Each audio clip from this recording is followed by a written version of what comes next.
mentioned, welcome to the webinar. This webinar is going to be recorded, so if you want to look at it afterwards, we will share the link with you within the next 24 hours or so.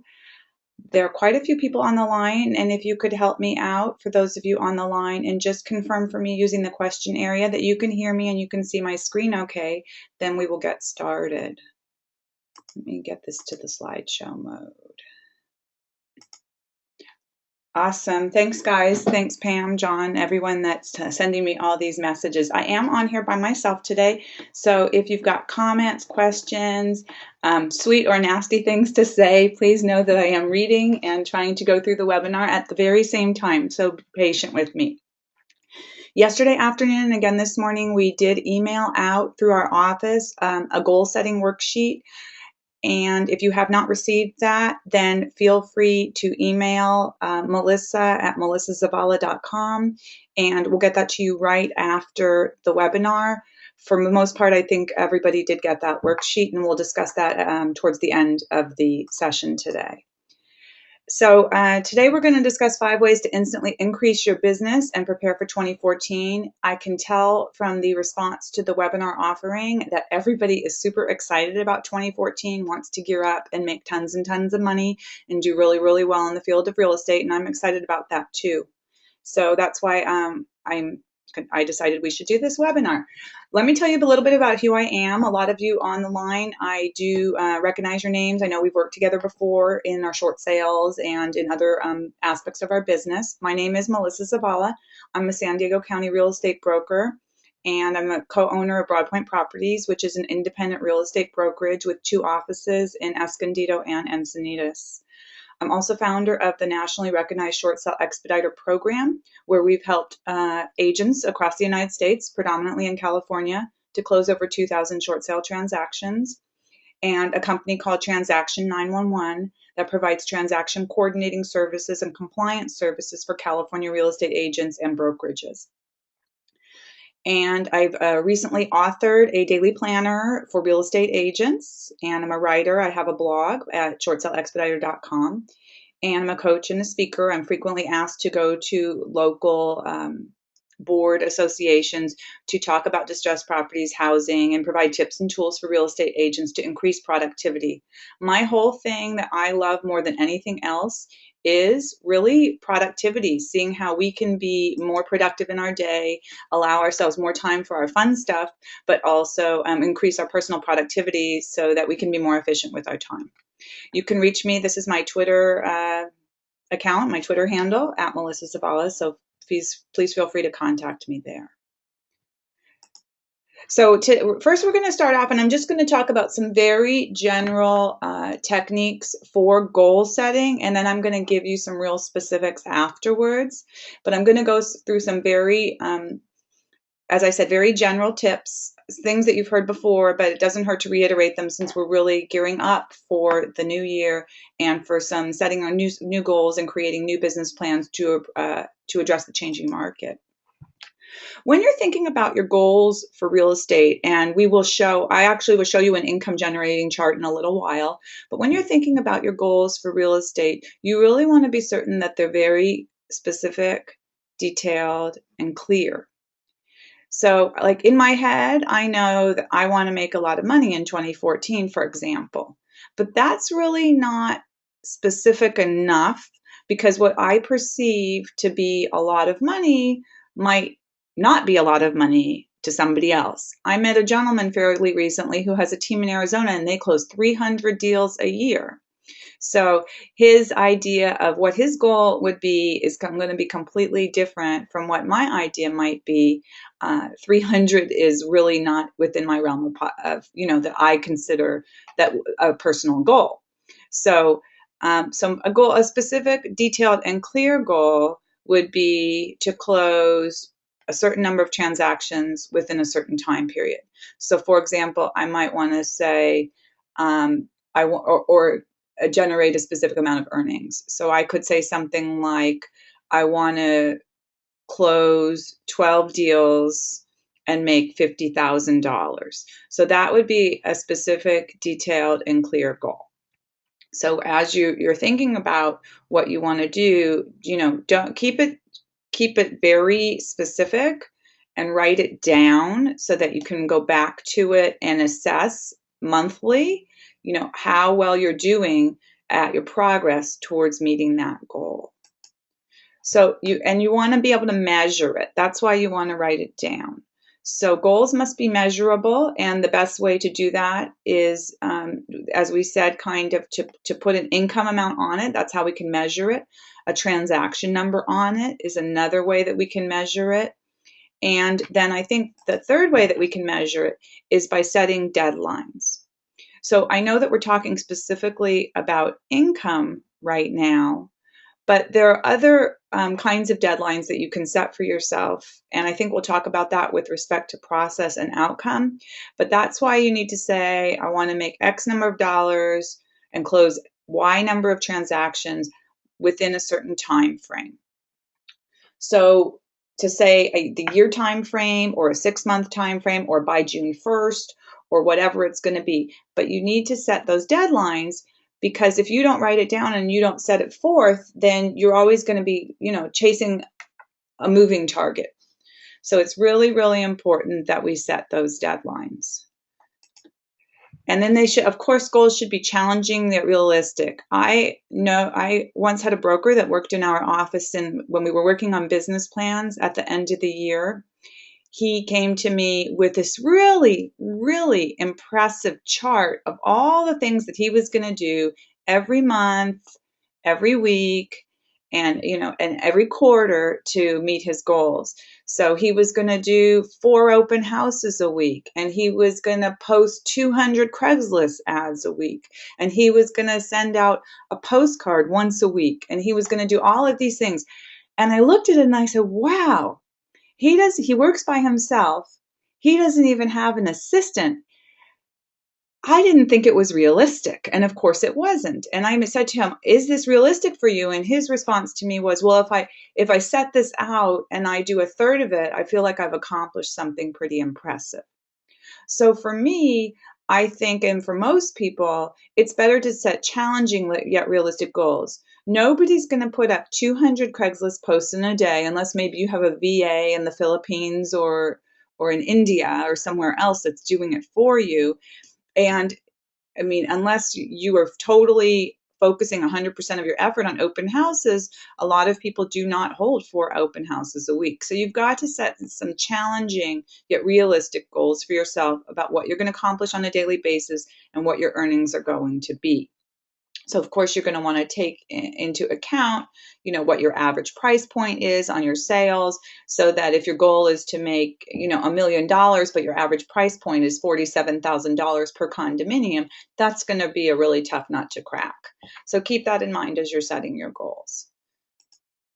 So another thing is that not all goals are long-term. And the way that I personally have been able to achieve all of my goals is that I really focus on the short-term goals.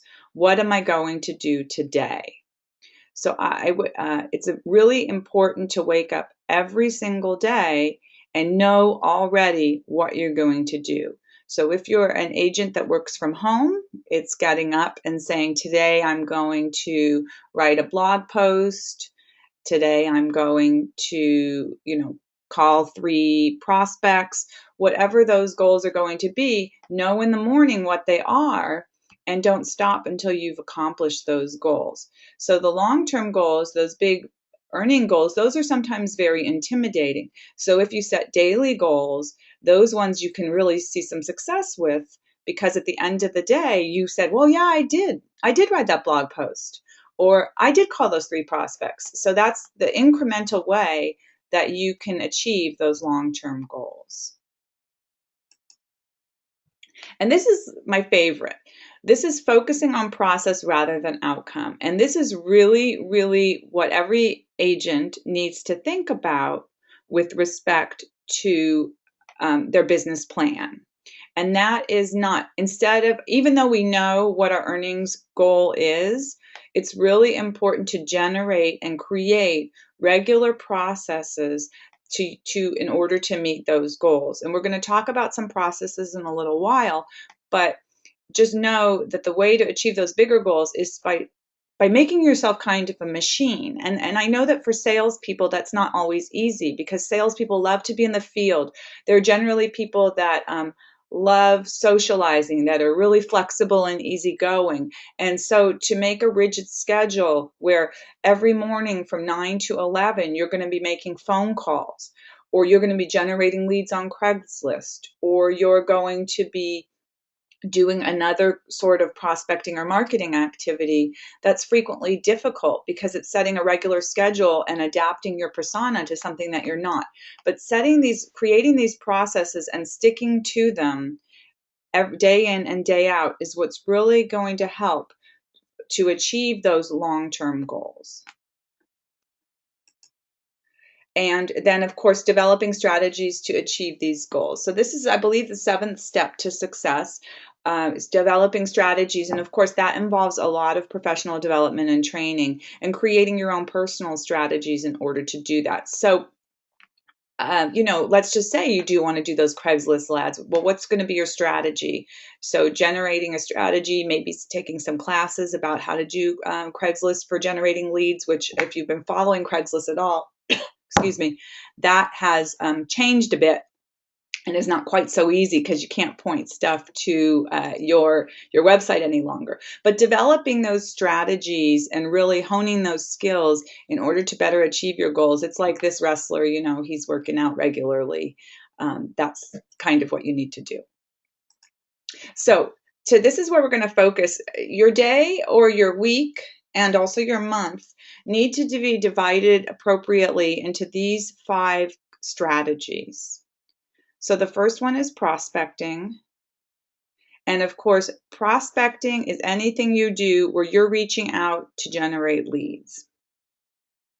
And the second activity that you do is marketing. And marketing is anything that you're going to do so that the leads come to you. So sometimes people, prospecting and marketing are often a little bit interconnected, but you want to be doing both because you want to be doing things that make the phone ring so that, in the middle of the night, maybe someone's on your website. That's a marketing activity. That's going to make the phone ring while you're sleeping or you're on vacation in Palm Springs, things like that. The third thing is using technology. Specifically, the internet is a huge way to increase your business. So learning how to use this technology, social media, things like that really will be a breakthrough for you to increase your business and bring it to the next level. And then professional development. I can't say enough about how important it is to stay on top of what's going on in the market and professional development. Right now, there's a lot going on in the market. For some of you on the call, you've probably heard about Agent Match and all the drama associated with Agent Match as a review site, and a lot of people really frown upon it, and also the way that it uses or utilizes your scores and your closings in order to kind of rate agents. So people are really against that. So keeping abreast of those activities and also increasing your awareness about the latest and greatest products in real estate. Of course, some of them won't help you do your job effectively, and some of them won't be for you, but knowing about them is very, very important. And then networking. Networking is huge. And for some people, it's the easiest thing in the world. And for others who are hermits or who are very introverted, it can be very, very challenging. But I have a secret for you, and that is you don't have to be the most gifted salesperson in the world in order to be really, really successful in real estate and in 2014. But what you need to do in order to be successful is to create trust through your marketing and prospecting activities and just sticking to a regular plan. So, and that is just vital because as you stick to the plan, people begin to expect certain things of you. If you send, for example, a weekly email newsletter to home buyers, home sellers, prospects, whoever your potential clients are, and then you've done it for 8 months and then you skip a week, somebody's going to ask why you didn't do it. So sticking to that regular plan is what people are going to expect from you, and that's over time going to erode or snowball into you generating lots of leads. So for each of these categories here, I'm going to give you a few ideas of some things that you can do in 2014, and then we're going to get to the chart, the goal setting chart. And this is all about writing stuff down. It's very, very old school in the way that, it's not using your smartphone per se, or your iPad. I suppose that you could, but it's about statistics show that the physical act of writing down something increases the chances significantly that you're actually going to do it or accomplish it.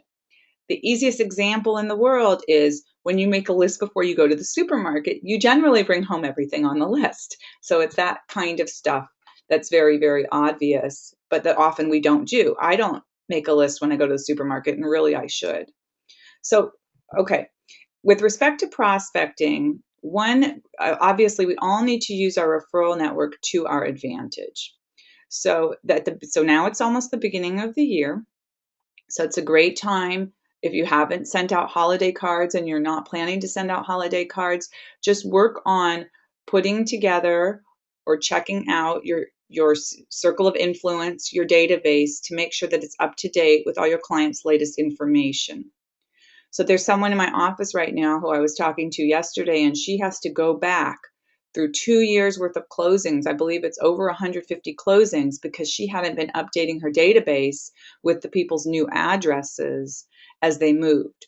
But, do that, then send out one mailing, and make sure how you send it out, you will get the return responses, so you'll know if they've moved or not, so you can update your database. But you definitely want to update your database and think of ways to use that network to your advantage.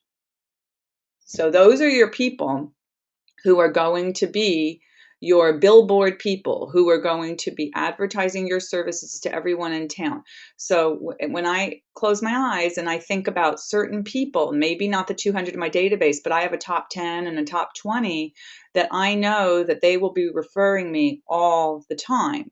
So I want to definitely keep top of mind awareness with those people. So at this time of year, I'm sending them holiday gifts.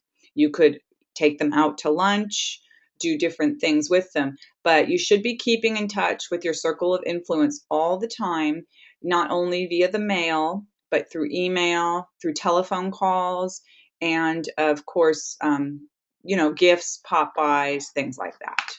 So you definitely want to use them to their advantage. Facebook, connecting with them on Facebook, calling them even and asking them, who do they know that is thinking of buying and selling today? Can they make any recommendations in that end? I had a friend of mine recently give me a great suggestion.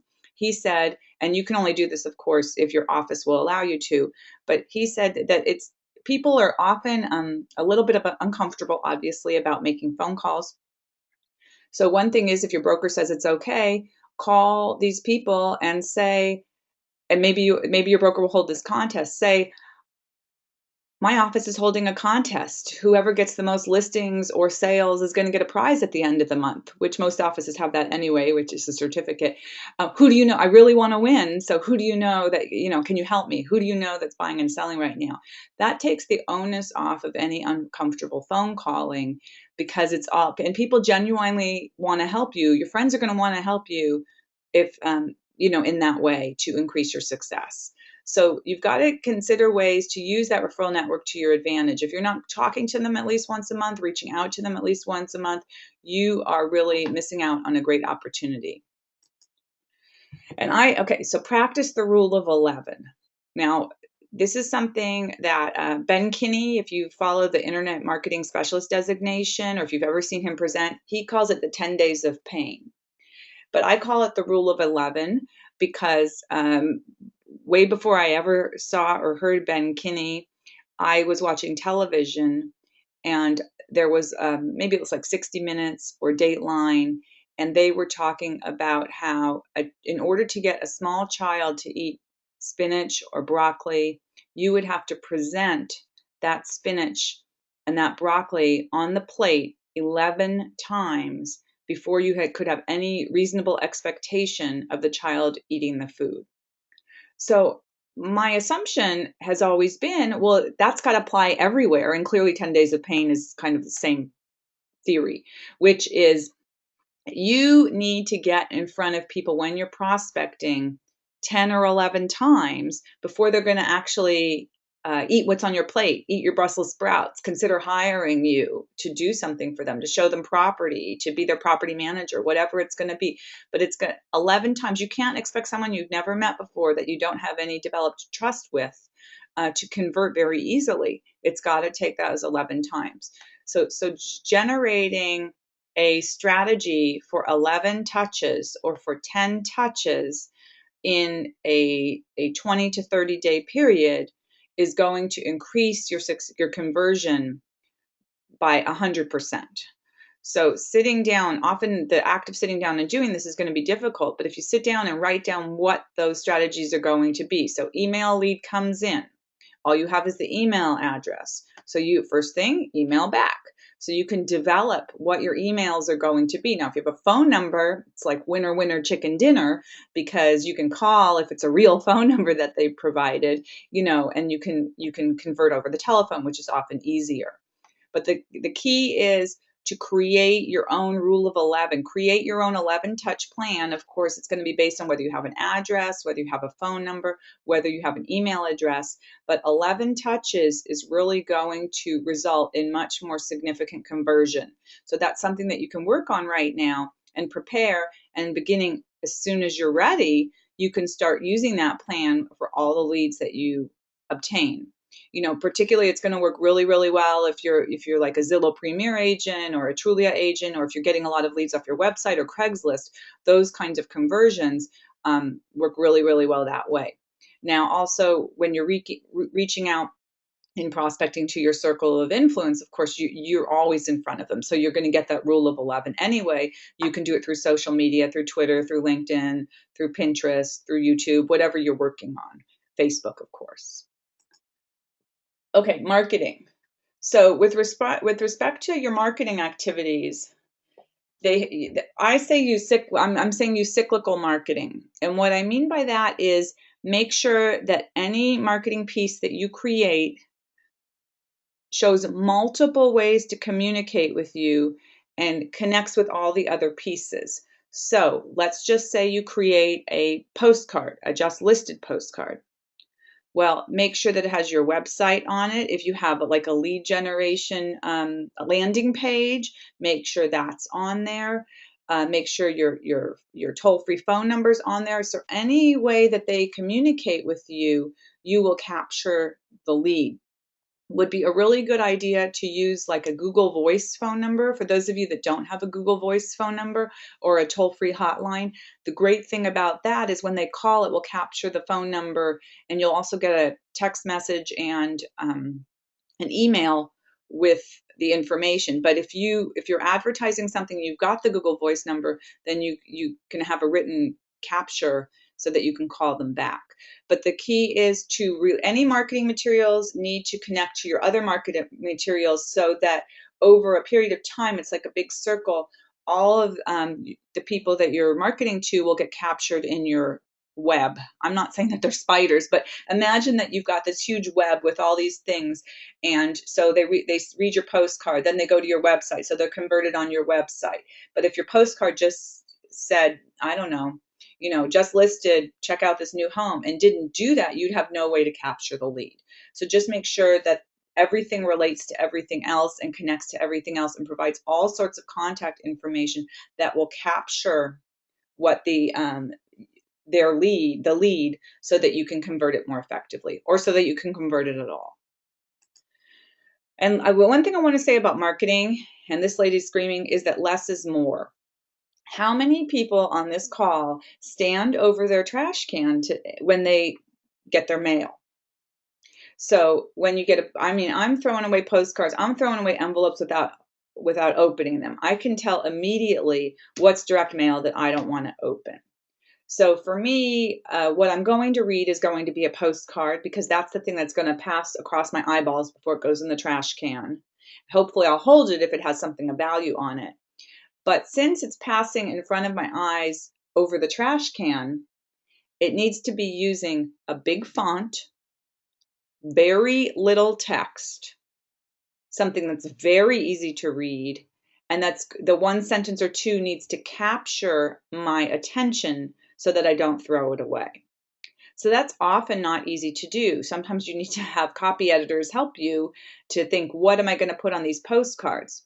And the example I often give with respect to short sales is you could write, did you, and this is still true after the new year. So those of you that are still going to focus on short sales or are going to attempt to get some short sales in 2014, you do.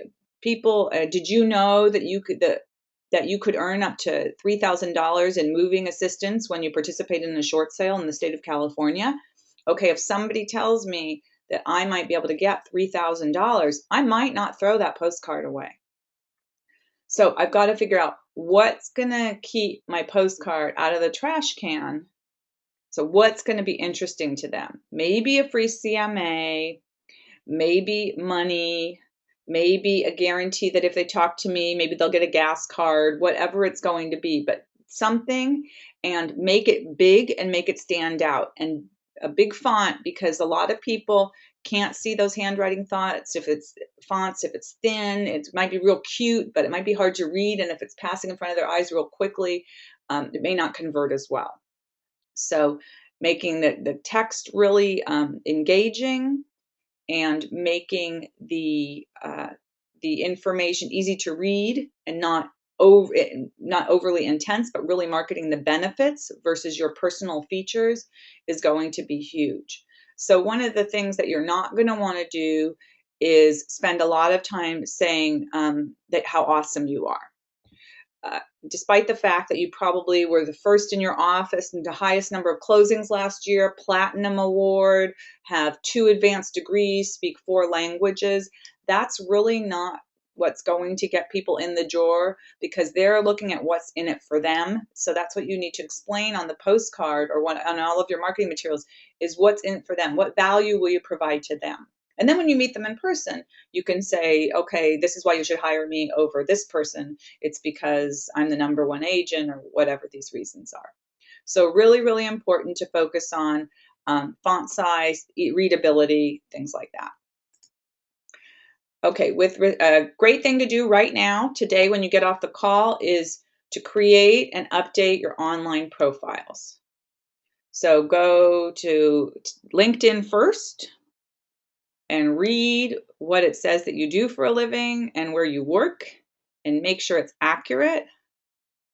I've seen people that have left my company 3-4 years ago, and it still says that they work at my company. So this is a great time of year to check your profiles and make sure they're complete with all your latest information, that the photo actually resembles you, so that when people see you on the street, they recognize you. And then, of course, with respect to LinkedIn specifically, you can, with a few clicks, you can ask people to recommend you.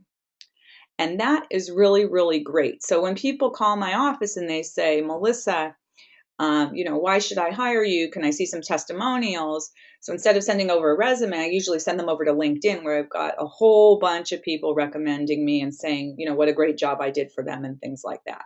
So just keeping that up to date, asking for recommendations all the time, and updating your online profiles. So in addition to LinkedIn, you all know what profiles you have. Your Facebook one, if you've got a business page, you want to check that out. If you've got a personal page, I'm sure it's pretty up to date. What other online profiles do you have? A good thing to do is just to Google your name and see what shows up, and make sure it's all up to date. Because a lot of times we sign up for all of these things and then we upload our picture and then we never go back and finish it up. So this is a great time to do that and make sure everything is up to date. And if you don't have any online profiles, you're going to want to create a Google Plus page, the LinkedIn I mentioned. You're going to want to maybe do Facebook. If it's your first time and you're not real into technology, you might not want to do Twitter, but at least if you do Facebook, LinkedIn, and the Google Plus page, you've got a good start. And a picture is worth 1,000 words. So I cannot emphasize enough. I heard this crazy statistic that if an agent takes and posts 8 photos of a property to Facebook or anywhere else on the web, it increases the chances that people are going to look at the property or stay and hang out and study all the pictures by 352%. Something, and with Facebook, they say 8 specifically, because when you upload exactly 8 pictures of a property, if you go through the Facebook, like the news, the news feed, the people that have uploaded 8 pictures, one will be very large and the other ones will be little down below. And that's something about when people are looking at a line, when people write text with no photos, you don't stop. But when they see that huge picture, they will stop and they will look. And that's what you want, because you want to generate that. So those pictures are really, really great for generating leads. And of course, if you're going out to try and maybe get an expired listing, you're going to want to look at how many pictures the previous agent had on the property. If they only had 1 on the MLS, you're going to say, well, wait, 8 will increase your visibility by 352%. And I'm going to put 8 and I'm going to hire a professional photographer to do them so that they look outstanding, versus ones of an open toilet, shampoo bottles, things like that. And of course, increasing our use of video is huge. It's not easy for many of us to do that video technology, but there are some really great tools available. There is, if you have, I don't know if it's on the Android, but it's definitely on the iPhone. There's an app called Videolicious, and you can download the free version and you can create these short videos of your properties. It takes about 3 to 6 minutes to create the whole video. You can do it while you are at the property, and then you can post them onto your YouTube account, Facebook, things like that. So there are ways to increase your visibility through pictures and video. And the last statistic I heard about this, which is really interesting, is that most people will not even look unless it's less than a minute. So our attention spans have decreased so much over time as technology has increased, that anything you keep to around a minute or less is going to have higher visibility. So making that Videolicious video is probably going to get watched, because they're only going to be about a minute long.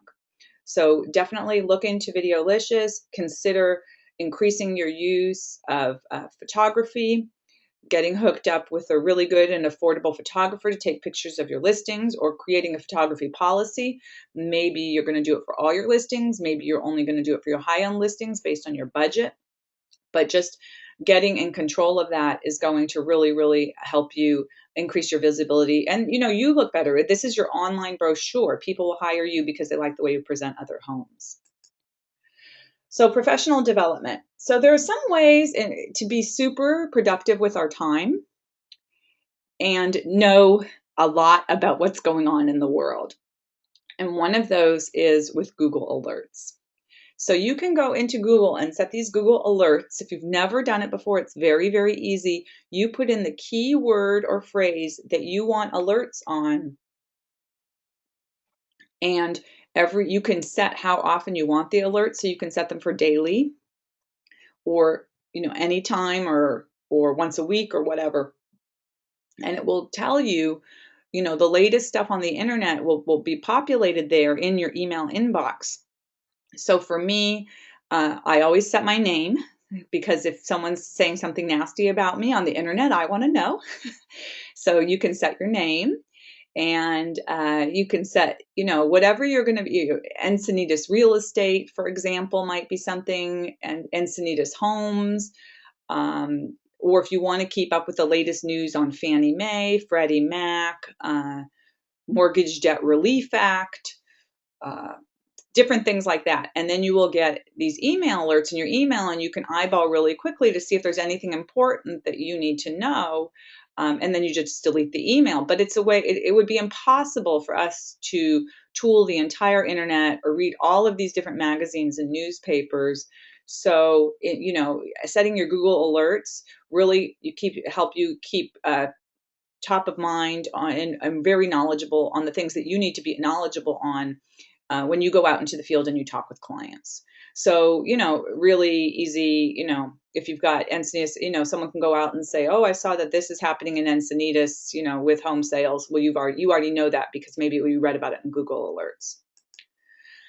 And this is one I really, really like as well. This is best for people that spend a decent amount of time in the car. And as real estate agents, we often spend a lot of time in the car, is listening to books on tape. Now, these can be podcasts or fiction books or different professional development, books that you want to read to give you ideas about the way to do things, about scripts, about how to handle different real estate issues, things like that, motivational books as well.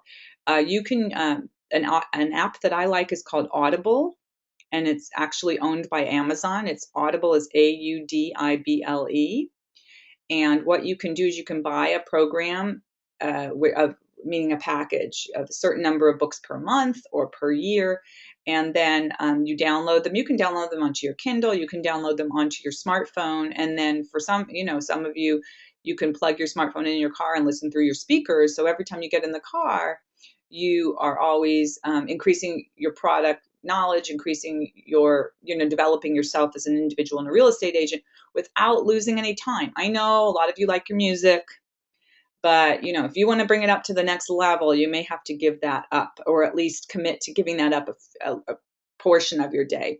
Another thing is that if you have satellite radio and you're not utilizing it to listen to the news for at least 10 minutes a day, I cannot tell you how much that's lifted my knowledge of housing.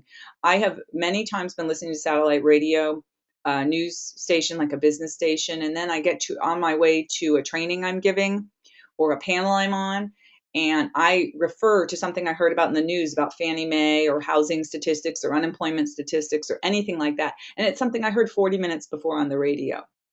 So really, really vital to take advantage of these times when we're in the car anyway. So if you're not on the phone, you can be doing these other things to increase, to develop professionally. And of course, developing active partnerships is really, really a great way to increase your business. I have one agent in my office who hooked up with a financial analyst, and this particular financial analyst has given him about 12 deals in 2013, each of them averaging between $400,000 and $600,000. So that's a really, really awesome way to increase your business. So pick some people that you want to partner up with, that you can provide them with leads appropriately and they can provide you with leads. Good people to consider would be attorneys, accountants, financial analysts. Of course, if you don't do property management, property managers, all sorts of professional people. I know another agent that gets a ton of referrals from his auto mechanic. So who do you know that knows a lot of people, that's dealing with a lot of people every day, that can help you to leverage your business? Another thing is to reach out to your local lenders and see how you can work together to increase your business.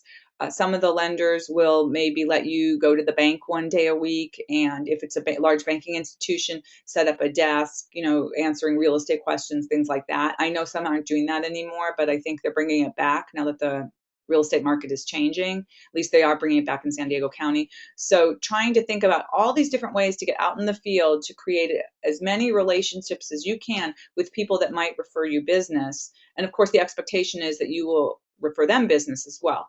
But strategically think about, 5 people that you can reach out to try and create a symbiotic relationship or working relationship, even some co-marketing materials that will increase your business together.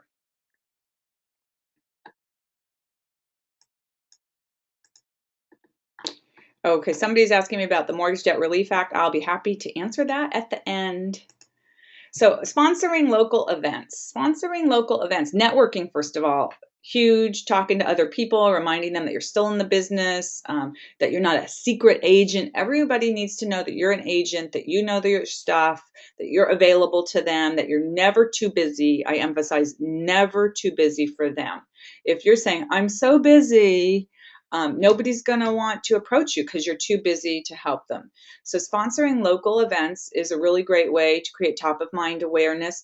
One of the best ideas that I heard in a long time I got from Bob Stewart over at Active Rain, and he was telling me about doing a one of those wedding shows, those bridal shows.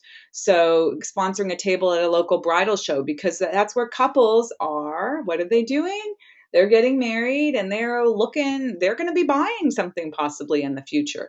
So having a table there, maybe having a giveaway with a widescreen TV. Of course, those are getting so much more affordable. You'll get a lot of people signed up. Maybe you can convert some of those into leads. So think about what other kind of local events you could sponsor.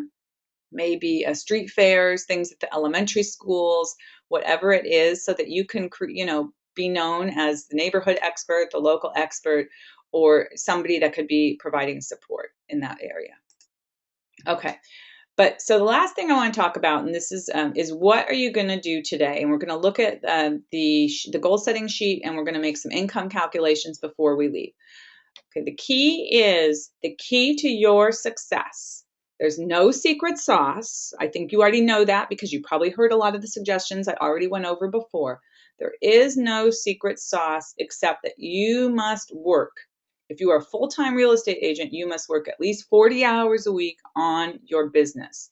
Part of that time is meeting clients, and part of that time is generating more business and putting more things in your pipeline. So in order to do that, then you need to make a plan and you need to stick to it. You know how Nike says, just do it? That's what it means. It means that if you woke up in the morning and said, I'm going to do X today, and it's 6 o'clock and you didn't do it, then you need to stay up and do it later.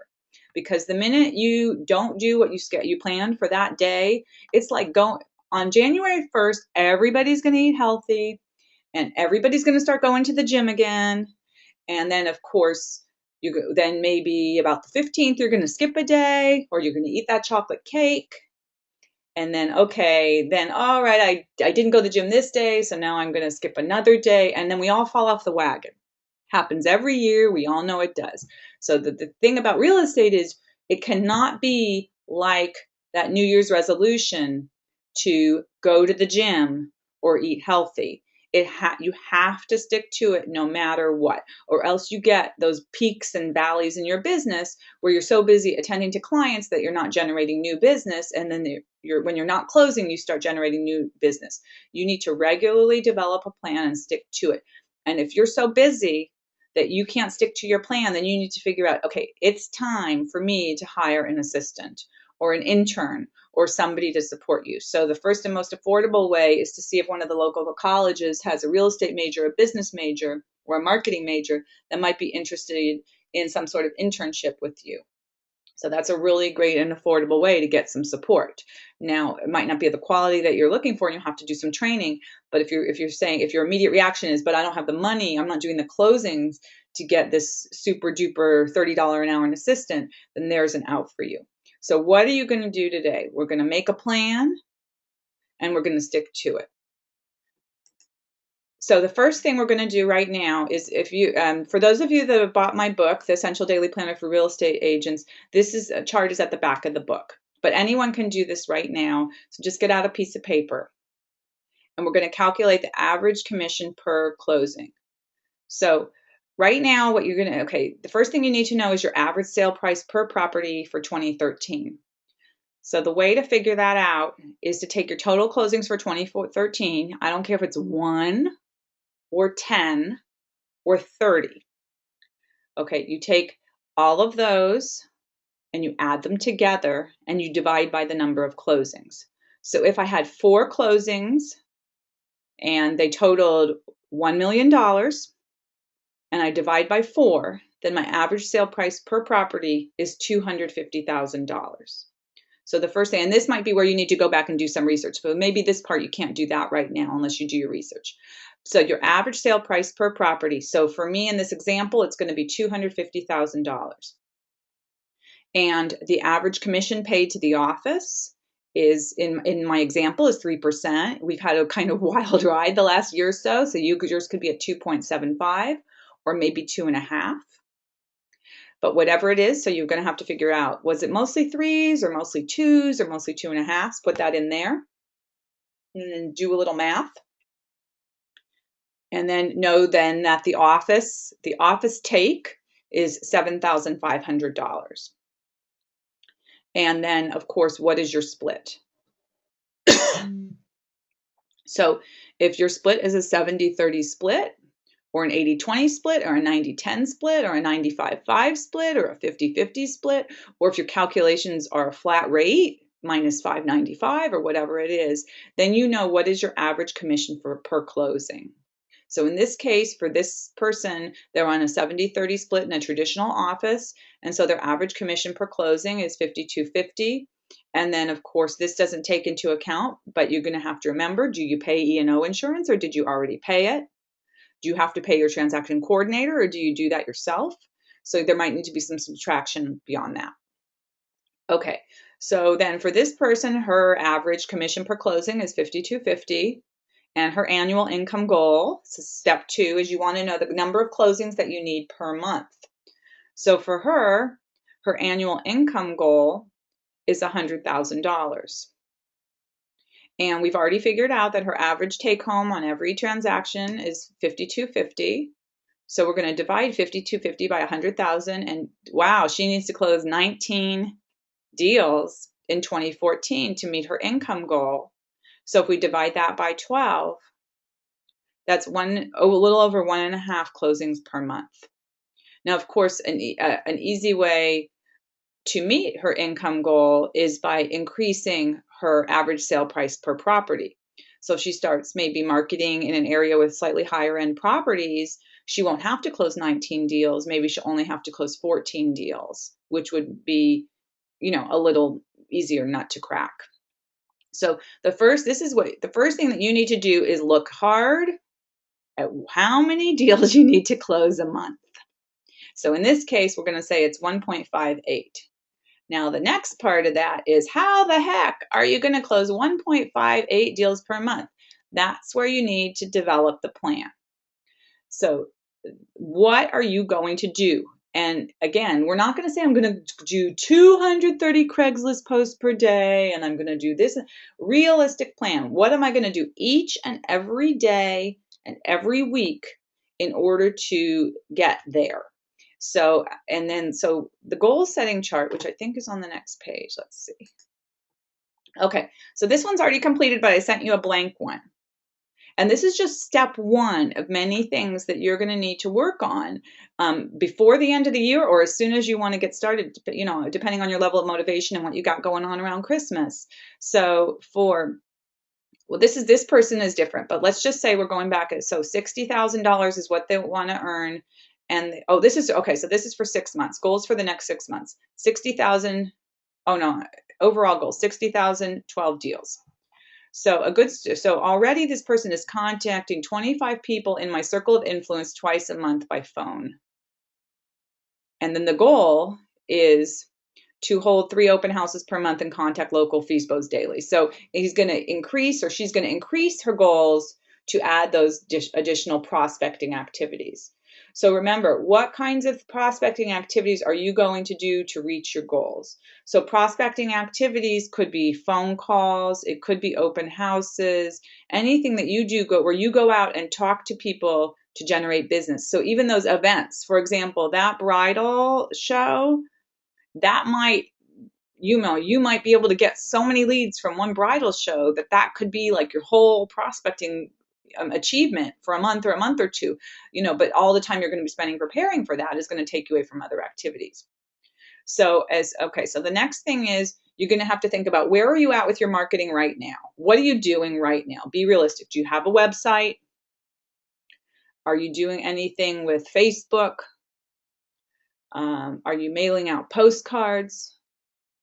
Are you doing a newsletter?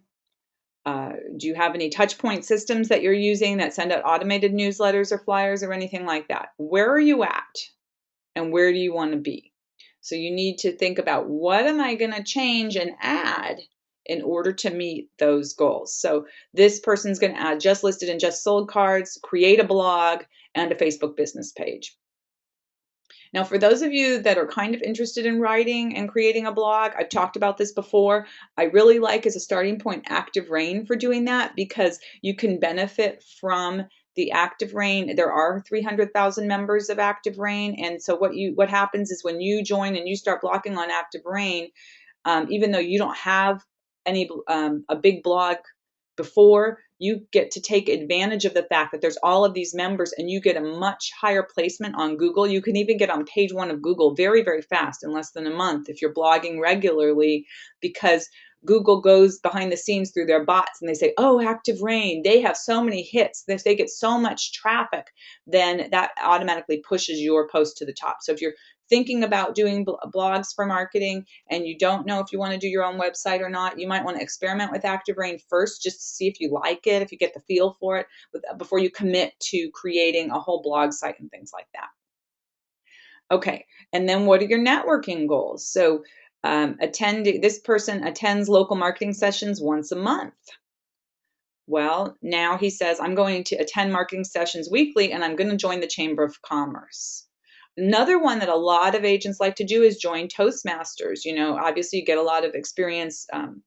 You get to meet other business professionals, and then you get a lot of experience with public speaking, which of course will help a lot in your business.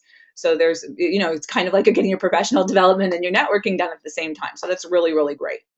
So, those local marketing sessions, if you're in a community where they have them, where you belong to a board and they have the local broker caravans or broker opens, and they start with a marketing session, I found those to be a great source of business.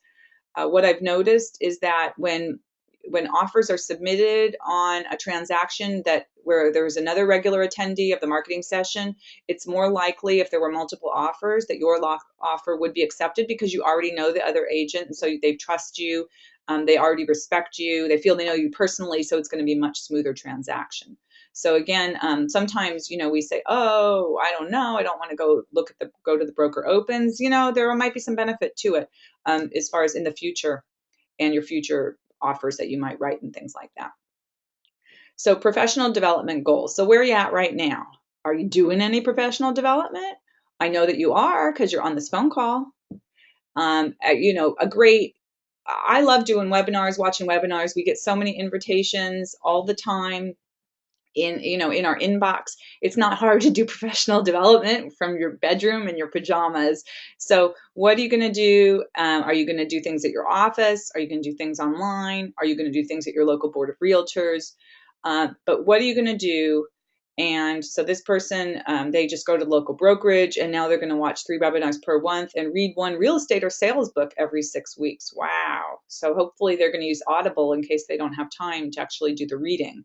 They can be listening as they're in the car. Then they can easily meet that goal of 1 real estate book every 6 weeks. So this is a very overarching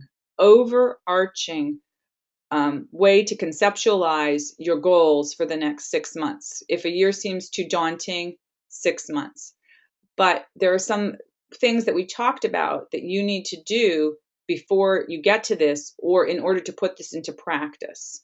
One of those things is that you need to develop a prospecting plan.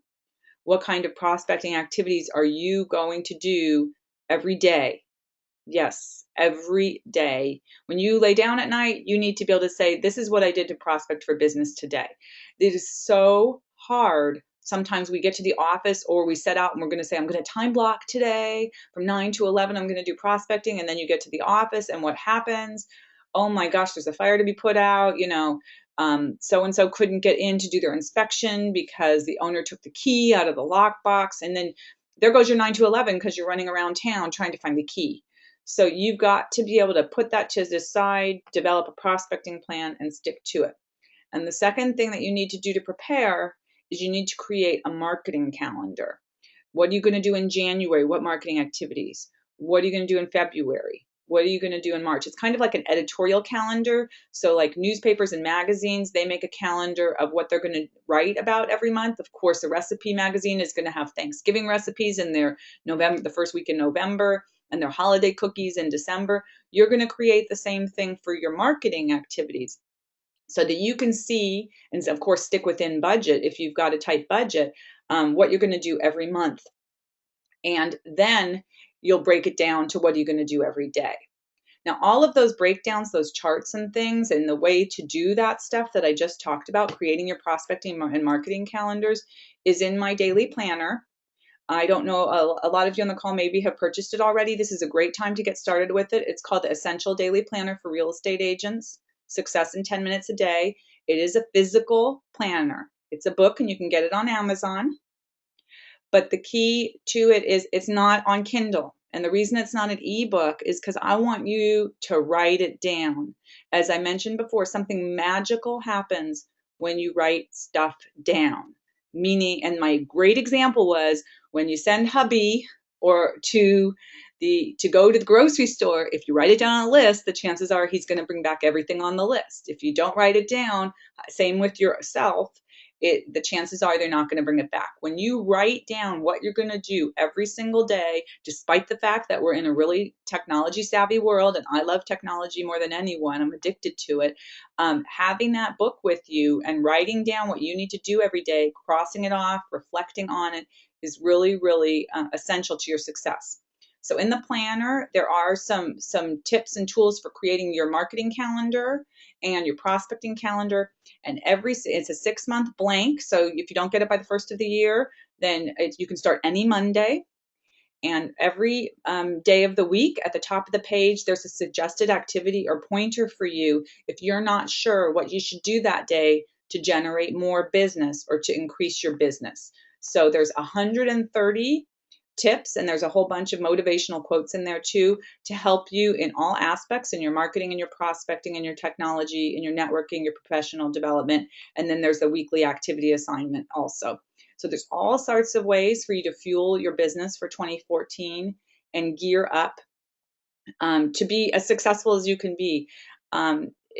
It's been my pleasure helping agents over the last several years to be exceedingly successful with short sales.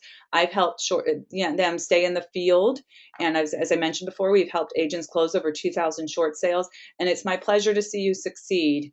And if you think that you need this kind of written tool, and I know a lot of agents do, and there's nothing else like it on the market, there's no other daily planner and organizer for real estate agents on the market right now, then this is really a great way, super affordable way to start 2014 and be wildly successful. I'm going to stay on the call for a few minutes longer and just want to thank everyone for dialing in and wish you great success with real estate. I will send out a copy of the recorded webinar. A lot of people asked me to do that within the next 24 hours, so keep a lookout for that in your email. And let's see. Okay, so let me answer these questions. So have I heard if the Mortgage Debt Relief Act will be extended? In the state of California, it has not been extended as of yet. But in the state of California, there's some new stuff going on. I don't know. Was Senator Barbara Boxer sent a letter to the IRS in which she actually asked for some clarification, because in the state of California, and I think most of our callers are from California, what happened is in our state, of course, most of you know, we have the anti-deficiency law, 580E, it's Senate Bill 458. And what has happened is that makes anyone that sells in a short sale, the bank cannot come after you to seek a deficiency judgment after the closing. So there's some kind of needing some clarification on, well, if the bank can't come after you, why would we have to pay tax on that amount? And so the Franchise Tax Board and IRS concurred on that. And so basically, you should look online and get some articles to support that. And we'll be posting on that on Short Sale Expediter. This just happened last week. I think we'll post on Monday all of the documents that you can need to show you can show your clients about that. But the key is that that's great news for California short sale sellers that want to sell in 2014, because despite the fact that the law may not be extended, what they're saying is it's not applicable in certain situations in the state of California. Yeah. Oh, Debbie's asking me about the slides to the webinar. Well, you're going to get to see the recording. I guess I could post the slides on SlideShare. If you'd like me to do that, I'll do that. Yes, and Donald's saying he received a message yesterday saying that the Franchise Tax Board is not going to enforce. That's correct. I think, and so the big cheese at the Franchise Tax Board did agree on that as well. So as far as those of you that are considering working with short sale sellers in 2014, definitely spread the word. I think a lot of people think that it's not going to be extended. It's going to impact California sellers, and so then they're going to let their houses go to foreclosure. And of course, if you could capitalize on that market in 2014, then you've got a great niche, because people are really driving away from it in 2014 and moving on to other things. So definitely I would encourage you to make that part of your business plan for 2014.